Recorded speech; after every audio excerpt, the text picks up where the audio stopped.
Welcome everybody. We're going to get started in a moment. We're just going to, obviously like every webinar, when you start it open, you open it, you let people in. Kia ora, I'm Craig Young. I am the CEO of the Technology Users Association of New Zealand, or TUANZ, 35-year-old member association that we've been around for a while now. I'm really happy to have you all here. It's great to be talking about a topic that I was really thinking about earlier in the year. I heard, just saying to James Cridland, or James C, that I'd heard him on a podcast earlier in the year, and I thought, radio, another one of those markets that's been disrupted. So why don't we have a talk to some people? So really thrilled to be here this morning. Or it's afternoon here now in New Zealand. So welcome everybody.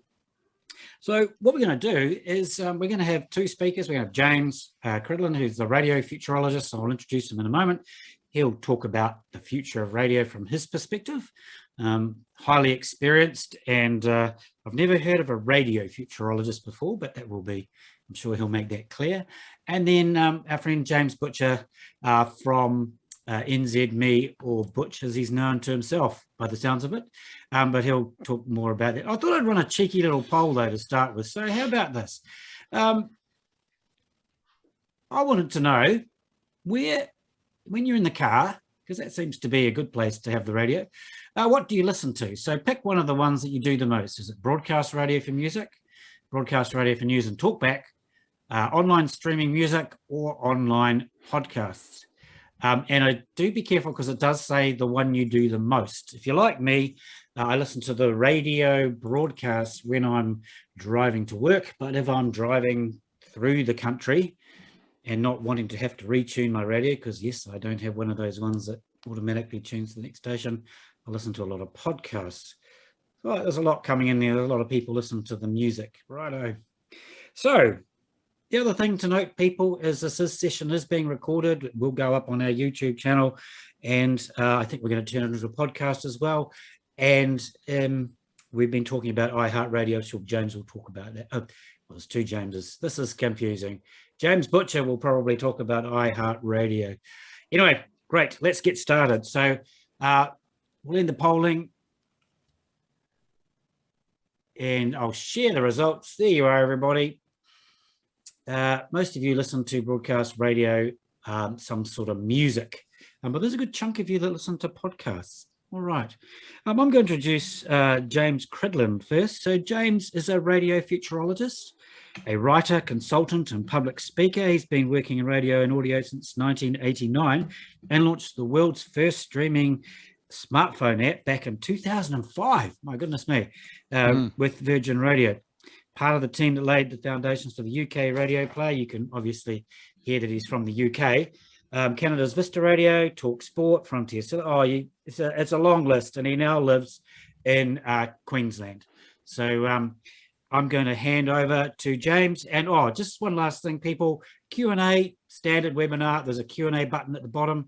Please enter your questions and answers there, because we are going to have a bit of a panel discussion at the end with the two Jameses, and we'll try and answer your questions. So with no further ado, I'll hand over to James Cridland. Thanks, James. Well, thank you so much. Hopefully you can see my screen. Can you see my screen? We can see your slides. Good, excellent. That's usually the best plan. So an hour ago, I was in a panel in California, where it's still yesterday, which you can mostly say about the US, and they had somebody in the chat who they had to ban. I think it's the first conference I've ever been in where somebody has actually been banned. So anyway, kia ora, it's very good to be here. I'm talking to you from Brisbane, and I should just first by acknowledging the traditional owners of this land, the Turrbal and Jagera people, and pay my respects to their elders past, present and emerging. I'm here to talk about the future of radio in the age of the internet. When I can get that slide to work, there you go. A little bit about me. I'm a radio person. I've been in radio for a long, long time. This is me working in a UK radio station back in the early 1990s. Also on this photo card is a guy called Chris Moyles, who ended up being incredibly famous, worked on the BBC for a number of years, is now working for Radio X, tremendously famous radio DJ, and also also on here as someone who's in prison for killing somebody, so we'd better move on.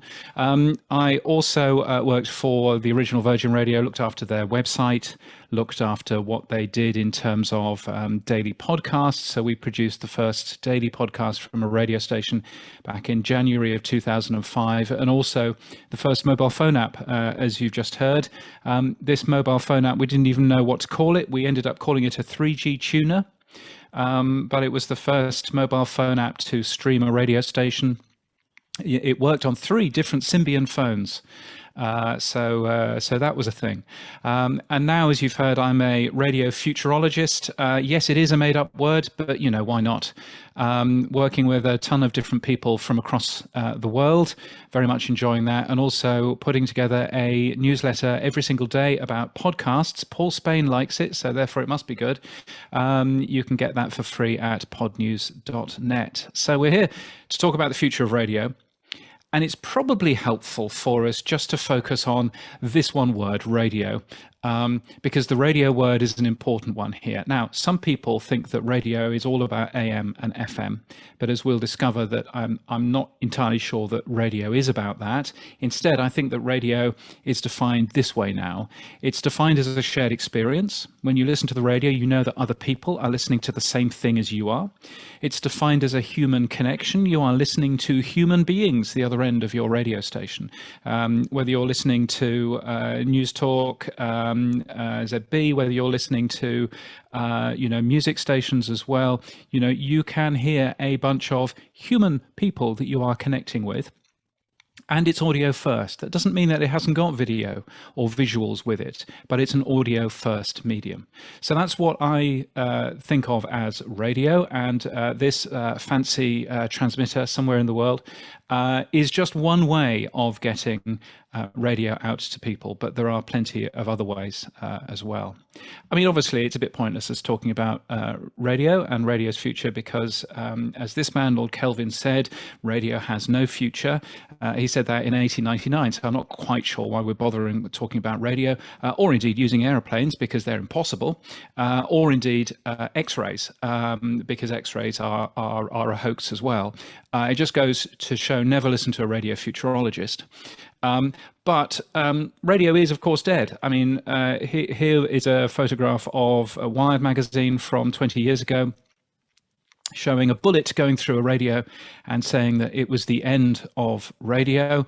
Lots of things have killed the radio star. Obviously, video has killed the radio star. Advertising. Spotify killed the radio star. Quotas have killed the radio star. Vine, if you remember that's apparently killed the radio star as well, and rather perplexingly, Norway. So it's a little bit weird to see some people still listen to the radio. How do you find your music, what you listen to? Radio. You still listen to radio? Yeah. Wait a minute. You still listen to radio? Well, a lot of people don't. You? A lot of people don't listen. In the car. Well, is it like a satellite radio station, or are you listening to old kind of? Just a little thing with a knob. All right. Ding. Radio. FM. Yeah. Well, I noticed you drive yourself around. You drove up here today. What are you listening to in the car? Radio? Radio. Astonishing, isn't it? There's a man brilliantly also called James Paul McCartney, who enjoys listening to the radio. And it turns out that quite a lot of people do, actually. For a dead medium, it's rather unpleasantly alive. 95% of people in Austria listen to the radio every single week. 92% in Finland, 88% in the UK, and in the independent state of Brisbane, 94.5% listen to the radio every single week. 9 out of 10 people listen to the radio every single week. And it's a massive part of the audio that we listen to as well. Here's some data from Australia showing that the amount of audio that we put into our ears Radio is there with 2/3 of all of the audio that we put into our ears. Yes, there's podcasts. Yes, there's streaming audio and stuff like that. But radio is a significant part of our audio life. It works really well in the morning. It's one of the best things to advertise on if you want to try and stop people buying L&P and instead buy the Big Fizz to go with their hokey pokey for lunch when they go out to Countdown. Just ticking my cultural references off there, then radio is a great thing to advertise on, and you can see that radio does significantly better than any other audio medium right through the day. It's an interesting conversation when it gets late in the evening. Is radio declining? Well, yes, but this is some data that came out of the EBU last week. So the EBU looks after radio across the whole of Europe. The European Broadcast Union, and they've released this, which shows that the amount of people listening to radio across Europe has declined, as you can see. Well, not by an awful lot, to be frank. It's down by 2.7% in 5 years, the amount of people listening to the radio. For young people, and we are always told that radio has a tremendous problem with young people. Young people has gone down by 6% in the last 5 years, and only 79% of young people listen to the radio. 79% is a tremendous figure. It's absolutely huge. It's more than pretty well any website will ever have. It's a tremendously impressive number. So yes, there is change, as there always will be, but still 79% of young people listening to the radio every single week is a fine thing. And there is change. More people are listening to speech now than they ever have done. A little bit less listening to music over the last 5 years. This is data from the US. And that's particularly the case in terms of young audiences as well, who are listening to much more speech, and probably some of that is podcasting. And yes, podcasting is increasing, but this is the latest data from Australia. 37% of Australians listen to podcasting a month, whereas 95% of Australians listen to radio a week. So they are very different, and radio is still very, very strong.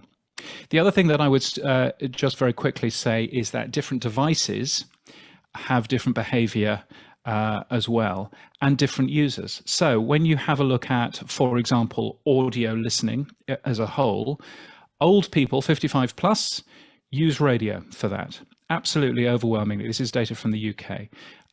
Overwhelmingly use radio, whereas younger audiences are using smart speakers and their computer and radios and smartphones to listen to audio. So it's a very different world for young people to old people, and it also depends on what device you listen to. Astonishingly, 100% of all of the audio that you get out of a radio is the radio, but that's not necessarily the case in terms of other platforms. Smart speakers do really well in terms of radio. 2/3 of all of the audio that we listen to on a smart speaker is live radio. I don't have a radio in the house anymore. I just have smart speakers, and I'm not alone in terms of that. When you look at computers and tablets and things, 41% of all of the audio that we listen to on those things is to live radio. It's people getting into work, logging into their computer, tuning into their favorite radio station. But in terms of mobile phones, it's a bit different. 16% is to live radio, and there's an awful lot more on-demand content that people are having a listen to, podcasting, music services as well. And interestingly, there's a difference in terms of headphone use as well. When you look at what people use their headphones for, a lot of podcasting, not very much live radio. So different devices have different behavior. Clearly, one of the growth opportunities for radio is the smart speaker. This is data from the US, but it shows a significant growth in the amount of streaming going on in terms of smart speakers over the last 3 or 4 years or so. And more than a quarter of people in Australia own a smart speaker. So smart speakers are most certainly part of the future of radio, as long as you don't believe that radio is just AM and FM. So that's lovely data. What does this all mean really? Well, what this all means really is 4 things, I think, and then I will hand you over to Butch. Firstly, radio is still very young, very strong. Radio is still incredibly strong, even for youth listeners. 9 out of 10 of us as a whole listen to the radio every single week. That's a tremendous figure. We shouldn't forget how strong radio is. 8 out of 10 of us, perhaps, in terms of young people, listen to the radio every single week. That is still a tremendous opportunity for anyone who wants to get music out there, who wants to get new ideas out there, who wants to advertise, who wants to do other things as well. The future of AM and FM is one thing, and that's different to the future of radio. And radio, I firmly believe, is a shared experience, it's a human connection, and it's audio first. That's what radio really succeeds in. And different platforms will come and go. You can listen to radio across a variety of different platforms, whether it's through the TV, whether it's through old-fashioned analog radio, if you like, whether it's through new forms of broadcast radio, or of course the internet. But radio straddles all of those and has done for a long, long time. On-demand content is really important, particularly for younger audiences. And I think I do an awful lot of consulting with radio groups. And I think that one of the things that probably means is that we need to change the priorities of what we make and how we make it, so that we're catering more to on-demand. But there's clearly a real opportunity there in terms of on-demand for people that make great audio, as radio broadcasters do. And finally, I have a strategy which I share with some of the clients that I work with, which is around getting your content out there. It does seem to me that there's 2 very different ways of getting your content out there. One of them is live radio. When you turn on a knob on your device and you listen to the radio, there's one behind me over there somewhere. When you turn that knob on, it will make noise for you. Live linear radio. It's a tremendously popular thing, but that works really well on speakers. What we have discovered, I think, through all of the data is that headphones work really well for on-demand, and a great radio broadcaster has a good strategy for looking at both of that, looking at live radio through FM broadcasting across New Zealand and across the world, but also looking at on-demand content as well. On-demand content, both through apps, but also through smart speakers and other devices as well. So that's where I see the future as being.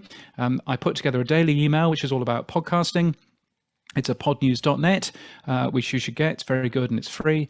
And a weekly one all about radio as well. But from me, that's one James done. So shall we hand over to the other James? Would that be a plan? Yeah, but I will ask you a question first, and I think you've answered it. Because when you were doing your definition of radio, I noticed you didn't have the words real time. And I think you've answered that towards the end, where you've talked about on demand. So radio isn't necessarily real time then in your definition. No, I mean, I think there are lots of Americans who talk about the future of radio as being live and local, and everything's all got to be live and all got to be local. And I don't think that either of those words are important, actually, to where the future of radio is going. And if you're looking for 2 alliterative words, then I would go for real and relevant. Real in terms of real human beings connecting with you. That's what the best radio is. That's what radio does fantastically well.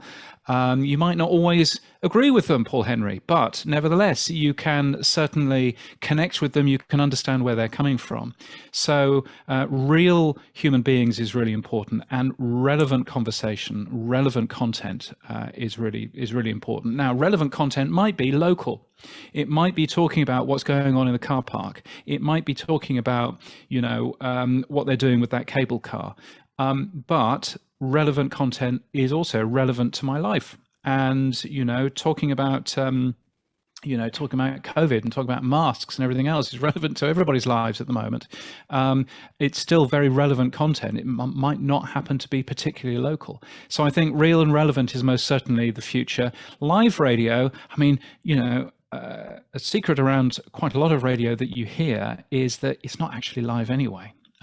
Quite a lot of it has been pre-produced. Quite a lot of it has been put together so that it sounds fantastic, so that it works really, really well. So live radio isn't quite as important. The last time that I was on the radio, one of my jobs was helping the presenters in the radio group that I worked for understand how the computer systems worked. And so one of the ways that I kept myself, and understood how the playout systems worked and how everything else worked is that when I would do the Sunday breakfast show, which was the highest rated Sunday breakfast show on that station at that time, when I was doing that, I did the entire show about 10 minutes ahead of time and pre-recorded it. So I could still talk about the football that was on last night. I could still talk about the weather that was on during the day. But if I fluffed, then I could go back and do it better. If I thought of a better way of phrasing something, then I could go back and get it absolutely right. If I wanted to talk up to the intro and sound like a hot 1980s DJ, then I could do that too automatically through the playout system. And I think actually quite a lot of radio that you listen to now isn't quite as live as you think it is, and live is less important than it probably ever has been. Thanks, James. We might put James Butcher on the hook later on when whether we can ask him how much is pre-produced and on his radio stations, but we'll see. That's okay, some trade secrets you're sharing there, James. I think your membership to the Radio Association globally will have to be reviewed. It's long gone. Okay, we're going to move on to James Butcher here in Aotearoa. I think he's in Tamaki Makaurau. And just to remind people, if you do have questions, chuck them in the Q&A, and we'll be able to answer them at the end. So James is just putting his slides up. So James Butcher is the head of digital audio here in Auckland at NZME. He started his working career in technology at Microsoft, and Microsoft Advertising in the UK. After 5 years, moved to Sydney, where he wouldn't want to be right now, working for Nine Entertainment Company before heading to Pandora. Is Pandora still a thing? You can tell me about that when you talk, James. From there, he joined FCB here in New Zealand, where he was most recently GM Digital Media. And since February this year, he's been working at NZME with the home of radio stations like ZB, ZM, and Hauraki, which are, household names here in New Zealand. And he's a winner because he recently won the Service to the Industry at the IAB Awards 2020. So James Butcher, time is yours. Thank you very much for the introduction and for having me. Very helpfully, I've got a colleague on the call here who's been messaging me saying James Criblin's going to be a very hard act for you to follow. So first of all, thank you, James, for that. Secondly, a lot of what I'm going to talk to you guys about today, I think helpfully there's a lot of crossover with what James has been talking about. So I guess my role here is to take a lot of the changes that we're seeing in the channel and society and in consumption behaviors, and how do we navigate our way through that as a commercial audio business, right? And we are increasingly using the language audio over here at NZME as opposed to radio, because exactly what James was sort of touching on, that we think that radio is a way of delivering content, but it's not the only way of delivering content. And we're increasingly thinking about our audio brands such as ZM, such as ZB, in terms of the type of content that we're producing. Yes, we might put that out on air terrestrially, and we might put that out live, and that's a big part of our listening. And a lot of those consumption numbers that James shared is what we see in this market as well. There's a lot of people tuning in live and tuning in locally and tuning in through terrestrial devices, but increasingly digital's giving us more opportunity to produce more content and distribute it to people on the platforms that they want to consume it on and on the terms that they want to consume it. Hey, but look, a little bit of context, I guess, about me and my role and context here. So I've only been in the role for about 4 or 5 months, and I think the relevance of my background is it's purely digital. And I think selfishly, and of course I'd say that, I think that's a really good thing for our business, is to hire someone whose background is in digital and put that within the radio business. So I report directly up into Wendy Palmer, who's some of you may know, she's the CEO of radio, but I do not actually have a radio background. And I think that's been really helpful in terms of what I've tried to do joining this business, is look at everything that we're doing, but looking at it through a different lens. I mean, radio, despite the prediction of death in 1899, has been well established, very successful, very strong for many, many, many, many years. And actually, coming from outside the industry and looking at things a little bit differently, I think it's been really helpful for me. My title is Head of Digital Audio, so it's not Head of Digital Radio. And again, I think important context to that, I kind of view myself as having 2 tasks. One of them is, how do we help transition our radio brands into being increasingly digital brands as much as they are terrestrial brands? So that's a big part of what I'm doing. The other part of what I'm doing is looking more broadly at the type of content that we're producing in audio. So be that under the New Zealand Herald, be that under One Roof, be that under our podcasting network, or whatever that might be. It's just looking at audio more broadly as a way of delivering content, entertainment, audiences and all those types of bits and pieces. Because I think at the core of this is just like any other media business, any other media channel. It's a really simple equation. We produce content which entertains, informs audiences, generates audiences, which creates commercial opportunity, be that commercial opportunity through a subscription service, be it through ad funded or whatever that might be. It's a really simple formula which applies to virtually any other media channel. Anyway, let me run into this. I've only got a couple of slides which I'm not clicking through. There we go. I guess the first slide I was going to touch on is we are not the first channel to be disrupted by digital, and we are not the first channel to kind of reference the end of or the death of as a result of the increasing digitalization of everything that we do. You go right back to the start, and I think, you know, one of the really early channels which was disrupted was the good old yellow pages. You know, we used to receive that big old thick text box which would arrive in your letterbox. For those of you that were born pre-1985, such as myself, you know, and that was our directory to find the businesses and services that we might need for a particular kind of consumer need or whatever that might be. Would go to the index. Yeah, I need a plumber. There we go. You know, search engines and the internet totally removed that, and you know, and created a whole new way for us to discover content and search for the kind of services that we need. And obviously they've exploded and gone from then. You know, newspapers have transitioned to a .co.nz or whatever equivalent, and again, we used to produce content for the I guess for the daily newspaper the next day, and would have editorial deadlines, and then, you know, that paper would go out, and whatever happened through that day, it couldn't be changed. It was in hard print. But, you know, a lot of that channel was, whilst newspapers are still incredibly strong in this market, you know, the digitalization of that has meant that we are producing constant content all the time, and consumers are accessing it, you know, across a multitude of devices. And the news, I guess, in the way that it's delivered is now always live. So newspapers have been disrupted, but I think in a really positive way in that sense, right? As we're able to now be, I guess, far more relevant, far more recent, and with far more opportunity to reach audiences with the latest news through the digitalization of that channel. Broadcast TV, you know, continues to disrupt.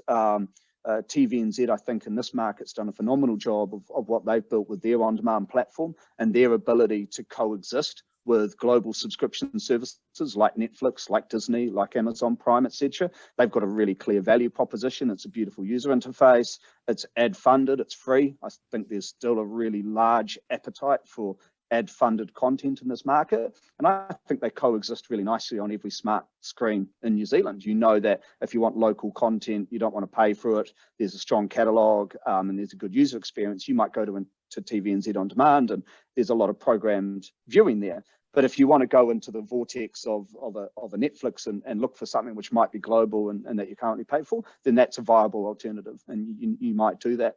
And that's very much how I'm thinking about radio and the disruption of radio into some of these digital channels. Is like, there is still a lot of people who love consuming radio. They love that program's nature, the local, the talent-led, and everything that brought people into radio in the first place. They still love that, but they're now just accessing it a little bit differently, right? And I think the digitalization of radio, much like I kind of spoke about with the other channels, search engines perhaps a little bit different, because I think the Yellow Pages is a lot smaller now than it was a few years ago. But anyway, I think yes, it provides a lot of disruption, but for us as a publisher and a content producer, it also presents a lot of opportunities. Every single person on this call right now has a radio on them, right? If we've all got our mobile devices, you know, radio has never been more accessible. You can walk into my house right now and you can go, okay, Google, play News Talk ZB. And you've got News Talk ZB streaming in my living room and in my bedroom, or whatever that might be, right? And that is incredible access to radio like never before. I might love the Jono and Ben show that plays out on the hits each morning, but I might have a meeting that morning and I might miss it. But being able to catch up on that show in an on-demand format, you know, is something that, again, the digitalization of that show and channel is giving users more access to it. And I think that's a really positive thing. So platforms are evolving and disrupting, but it's not necessarily a bad thing. I think this kind of narrative that James touched on, that digital will kill radio, we really kind of we're working pretty hard over here to kind of change that narrative, which is, no, digital will disrupt radio, but it will actually make it better. It will actually give us more opportunity to, you know, and to grow and change the way that we think about our radio brands. It's not easy, but, you know, that's something that we're working on pretty hard over here. You might have noticed behind me, I'm coming from the ACC studio.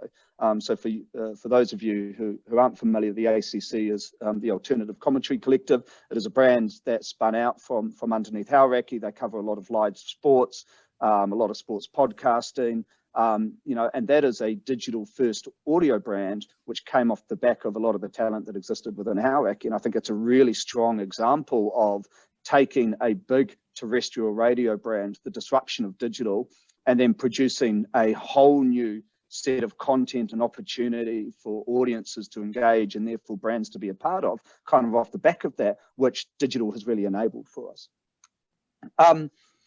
The other thing I kind of want to touch on is for us, the audio landscape is actually really big and interesting.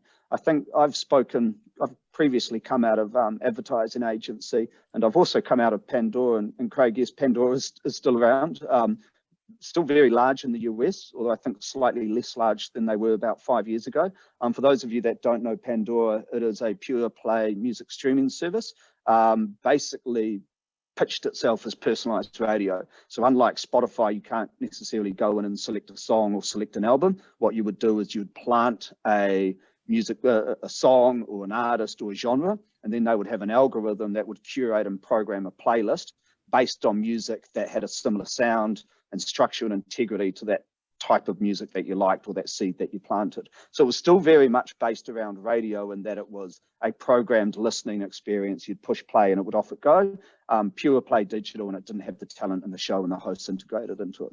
But anyway, so the audio ecosystem is very big, and we're kind of thinking about it as a publisher in kind of four buckets, for want of a better phrase. And I've touched a lot on the first one, which is there's still a lot of people that love radio, but that are now increasingly accessing it via digital devices. And that is radio as we know it today, but it's just making it more accessible. And look, you know, for us, we're seeing really strong growth. We make all our content available through iHeart. And it's exclusively available through iHeart, although there are some third-party aggregation sites that pick up our streams as well. And, you know, we've partnered with iHeart, which is a big US audio platform, as a way of delivering that content to New Zealanders. Quite frankly, it's a bit of an arms race in this space, and a market our size, it's very difficult to be able to build and maintain that sort of feature and functionality integrated into the various environments that are spinning off, from Sonos to Apple to Google to Amazon, etc. That we've decided to partner in that space. You know, there's other people who've decided to make their own, and that's just a different path. But you know, iHeart for us represents all our radio content, but just accessed online, be that through a mobile, a desktop, a smart speaker, whatever that might be.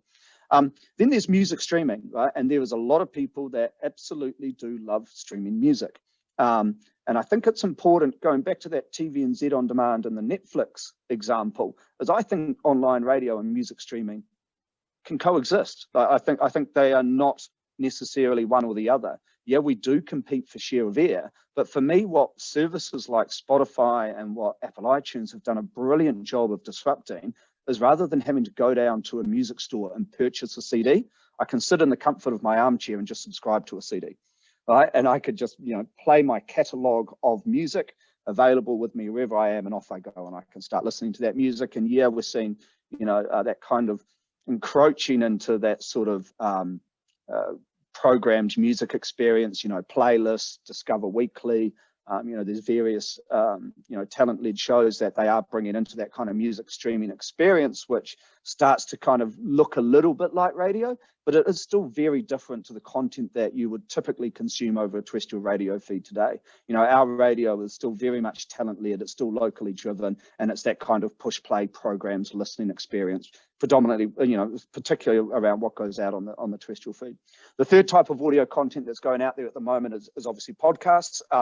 We're seeing significant growth in the podcasting space. I think for the last month, we had 1.8 million downloads of our owned and operated content that we're producing at the moment. That's up, I think it's about 60 to 70% year on year. And to be really honest and transparent, we're not producing anywhere near as much as we would like to be in this space. You know, we've got some pretty big ambitions on producing a lot more content in the podcast space, be that content that's connected to our radio brands. And so, you know, the Fletch, Vaughan and Megan show from ZM, we provide that. We produce a lot of content under that, but we also might do some spin-off stuff with Fletch or Vaughan and look at some other shows that they might want to produce in podcast format, etc. But podcasting is absolutely something that we're seeing growing and is a huge opportunity for us.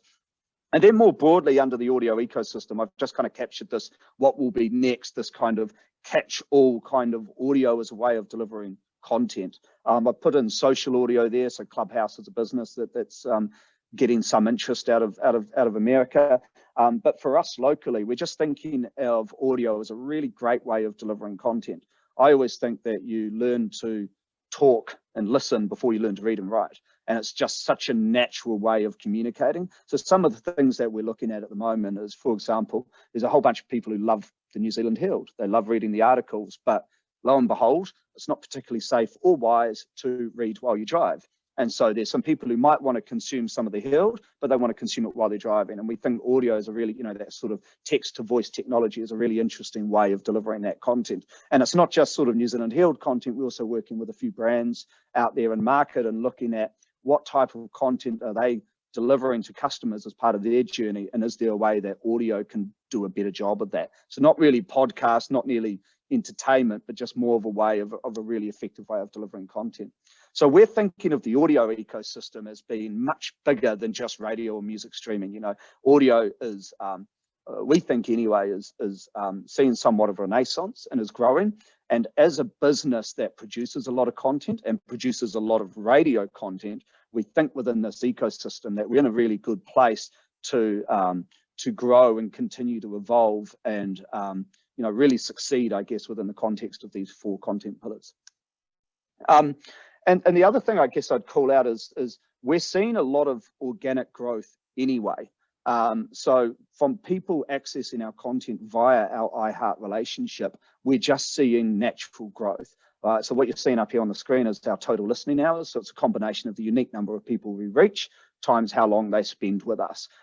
There's a couple of call outs. You'll see that unfortunately lockdowns typically are good for digital platforms and for media consumption. So we've seen some spikes here in New Zealand when we went into lockdown originally in March 2020, again in August 20, and then most recently in March 21. But what that has also done is it's, the classic created new behaviors which people have held on to and continued with. So for us as a business, we are seeing more people accessing our content digitally, and we go, that's a good thing. We're excited about that. And we would also, to be honest, say we've just seen that happen naturally. We haven't really done a big drive around, hey, everybody, only come to iHeart. We haven't been a big above the line presence and really trying to drive this audience growth.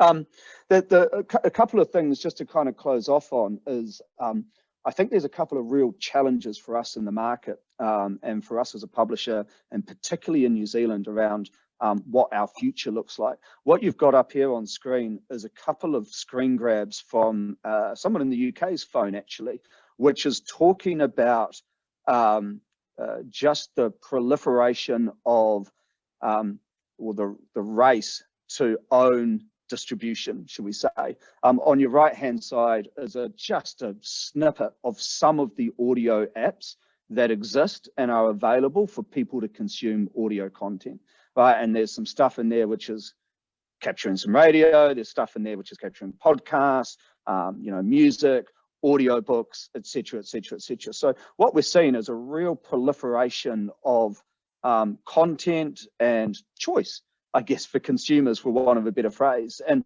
the luxury of a market like the UK is it's very advanced. Mobile phone speeds, data costs are very low, big population, you can kind of fragment. In a market like New Zealand, if you take those applications and they're available to New Zealand audiences, we start to lose scale very, very quickly. iHeart's incredibly important for us as a business for ways for people to access our content. So actually the success of the iHeart application, particularly in relation to smartphones, but also increasingly some of those other ecosystems like smart speakers, becomes really, really important for us. And we compete locally because we're a local business and we produce a local content, we pay local fees, etc. Yes, we're partnered with iHeart, but we're very much a local business. But a lot of those applications that you're seeing up there are big global businesses. And particularly in the space of podcasting, the shows that we produce directly compete with people like Joe Rogan, right? And that's a really hard thing to do, to be honest. Joe Rogan's enormous, right? He's got a massive global following. Spotify have a huge presence in this market, right? And it's really, that's a real challenge for us is, how do we make sure that we're front of screen and that our content's being accessed and is really strong in a market where we've only got 4 million people. So the more choice that consumers have, the more fragmented we become, and a lot harder it becomes for us to be successful from that formula that I played out at the start, which is, content driving audience and then driving commercial opportunity. So this is a real challenge for us today, but is also increasingly going to be a challenge for us in the future.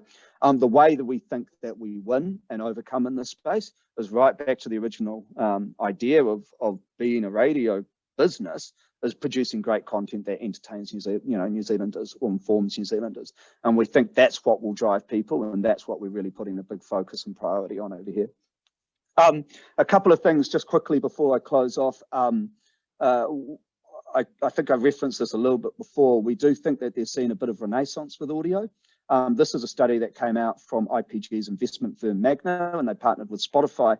And I think you probably see this through your own media behaviors, is there's this kind of rejection of screen-based media as people kind of come out of lockdown and, dare I say it, go back out into the world.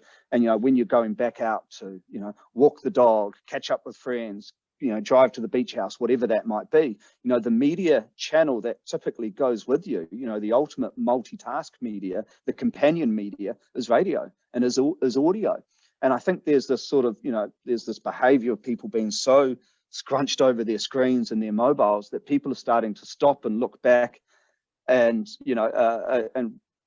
kind of start to reject some of that media, should we say, and are far more receptive to audio as a channel, as a format. So, we think that's a trend that's starting to develop globally, and I think we'll see more of that. The other thing that I was going to quickly touch on is that the digitalization of radio is giving us the opportunity to also create better listening experiences. And I'm just going to spend 1 minute talking about the commercial opportunity, because we are a commercial business. But what we're doing is we're going out to brands and we're saying to them, radio is a really effective channel for you to be investing your marketing dollars in. Now that there's a bunch of people consuming it digitally, you can actually now transact radio and all the great things around why you buy radio, but also combine it with all the great reasons around digital. So now that you can transact that digitally, and it's allowing us to kind of deliver new advertising opportunities, generate more effectiveness, which ultimately, if you're delivering a better advertising product, you should be able to be delivering a better listening product. There's a campaign that we recently ran for Corona, and it's a good example of that, where basically we took someone's, and just the campaign is for Corona, from where you'd rather be. And you know, the consumer insight was reaching people who weren't at a beach, but were potentially near a beach. And so we'd take that user's location, their nearest beach name, and then we would look at the surf conditions of that beach at that time, and we'd deliver them a personalized surf report. Corona, wouldn't you rather be at the beach surfing? And so what we were able to do is we were able to dynamically render an audio message and serve that in a channel which is really mass and really effective like radio, but just turn up in a way which is more contextually relevant and more environmentally interesting. I've got a couple of, I'll just play you 2 examples of it. It's only 30 seconds, but it'll give you an understanding of how 2 different people might hear a message and their local surf conditions. I'm hoping this plays. That's not going to play, is it? No, no one's hearing that. Okay, I will be able to share that round off the back of it. But hopefully you kind of understand the concept of what I'm trying to share there. But you know, we think that there's a lot of commercial benefit in terms of being able to transact radio digitally, which is ultimately hopefully also going to help our listening experience, which is again really important aspect of what we're trying to achieve with the future. And that's me. Thank you. Oh, thank you, James. I've got a question for you straight away on the surf example. Great. This person loves the surf example. Is NZME looking to open up its APIs, possibly commercial, but not always, to other distribution channels? So as in I'm taking NZME data and feeding that into another channel to render a dynamic message or to inform something? Just reading the question. Yeah, let's assume that it is. So well, look, data is a big part of NZME's assets in our future, and we're increasingly looking at ways that we use data to personalize the content that we deliver, make it more relevant, but also from an advertising and commercial perspective. So yes, with the campaigns that we're running across our inventory, and I'm sure we're increasingly having conversations looking at our data asset and how that can work well with other businesses and whatever context that might make sense. But look, I'm probably not the right person to talk about our broader data asset. So James Cridlin, I'll chuck a question to you. I got a couple actually. Since you're the pod news person, what's the biggest podcast in the world at the moment?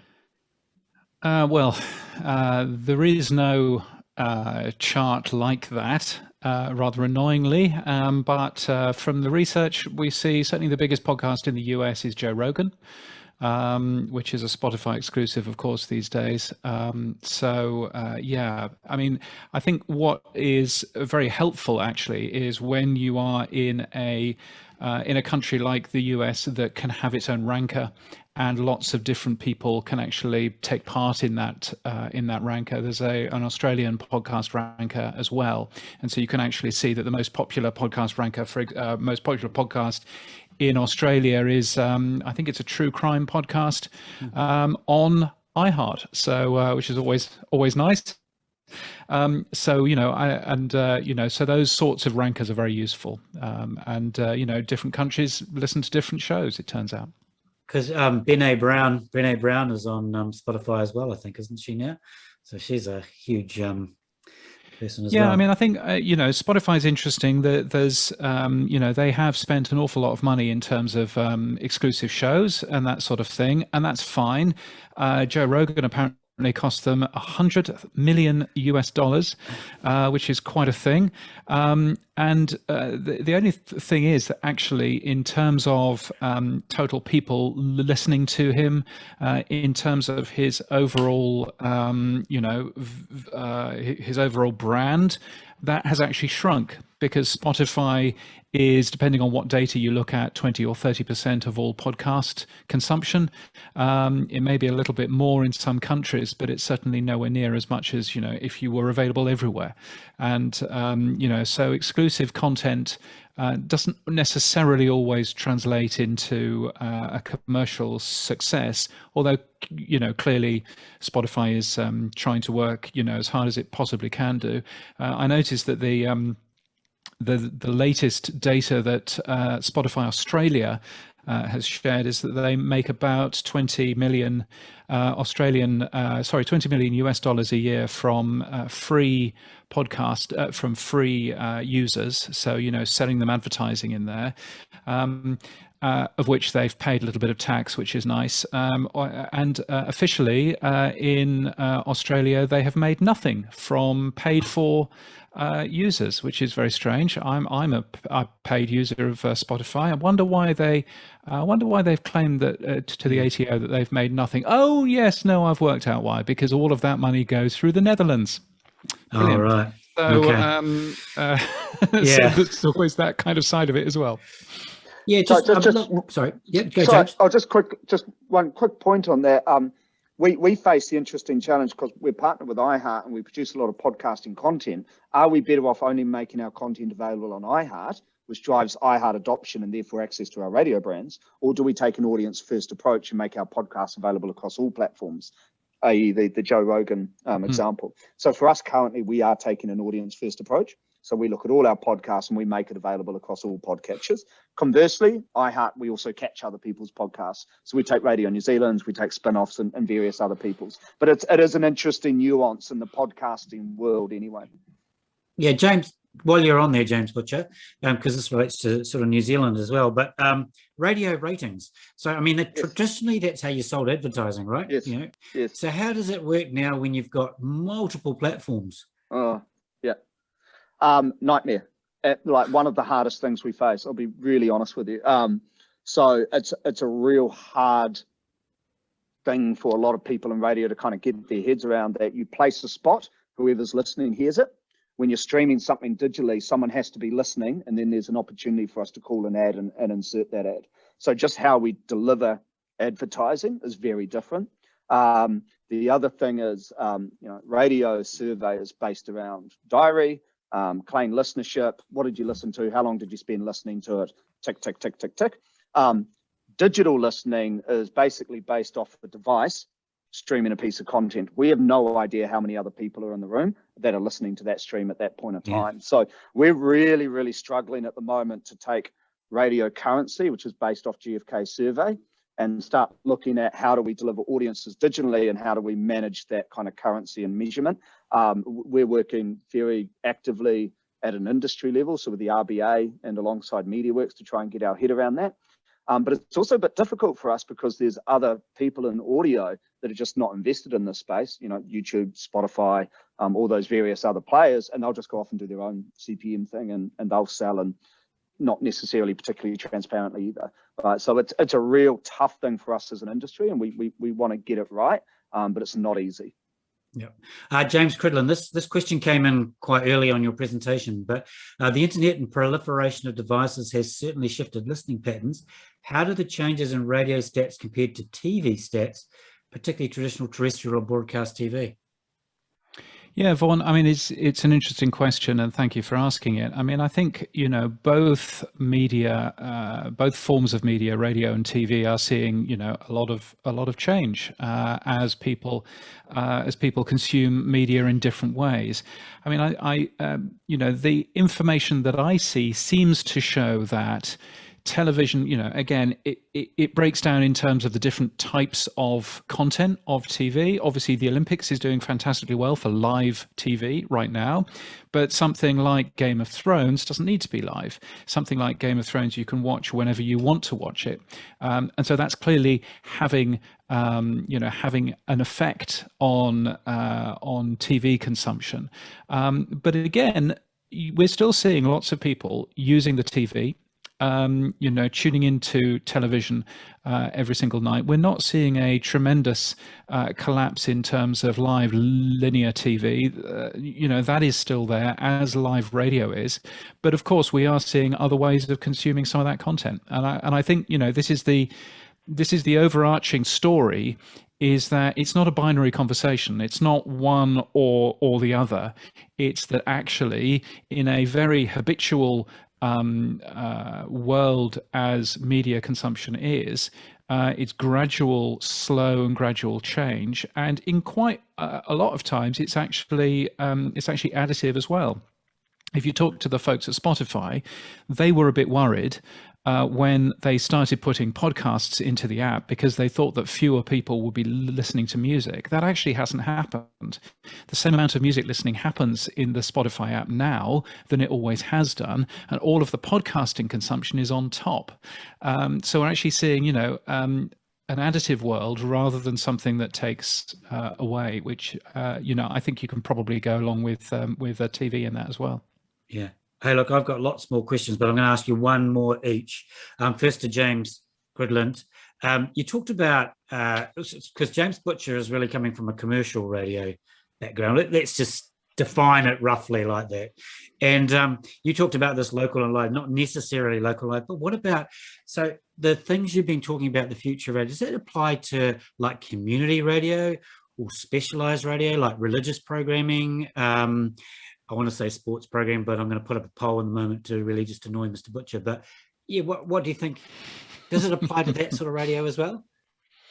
Yeah, I mean, it definitely applies to all sorts of different radio. So the first time I was in New Zealand, I was a guest of Access Radio, which is very small community radio aimed at specific audiences, and they again are looking at the different opportunities that they have from radio being available on as many different platforms as it currently is now.